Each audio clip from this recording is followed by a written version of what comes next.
আজকে আমরা ফ্যামিলির কিছু সদস্য মিলে একটা বিশেষ কাজে এক জায়গায় গিয়েছিলাম।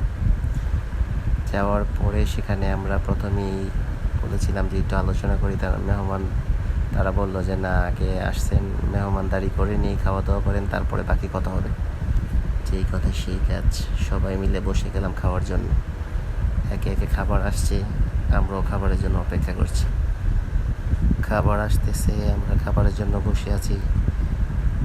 তো ফাইনালি একে একে করে খাবার আসতেছে। আমরা সবাই প্রথমে হাত ধোয়ার কাজ, দস্তরখান বিছিয়ে হাত ধুয়ে শেষ করলাম।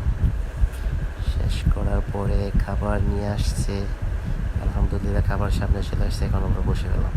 প্রথমেই নিলাম চিংড়ি মাছ এবং রুই মাছগুলো দিয়ে খাবার শুরু করলাম।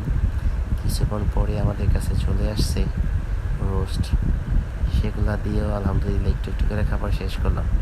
শেষ করে পরে বাঙালিদের সবচেয়ে প্রধান খাবার গরুর গোশত, কিছুটা গরুর গোশত নিয়ে খাবার দাওয়া শেষ করে তারপরে বাঙালিদের দই আর এগুলো নিয়ে আসলো, কিন্তু হাতে নিয়ে দেখে এগুলো প্রচণ্ড ঠান্ডা, তাই একটু সময় নিয়ে এগুলো খেলাম।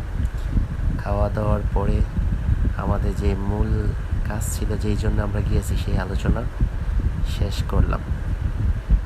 শেষ করার পরে বাঙালিদের সবচেয়ে পছন্দনীয় এবং বাঙালিদের যে আইটেম আছে, যে পান মিষ্টি, এগুলো না দিলে তাদের খাবারের একটা পরিপূর্ণতা আসে না। তাই খাবারের পরে পান, সুপারি, তারপরে ফল ফ্রুট দিয়ে আমাদের আজকে যে উদ্দেশ্য ছিল সেই উদ্দেশ্য আমরা শেষ করলাম আলহামদুলিল্লাহ।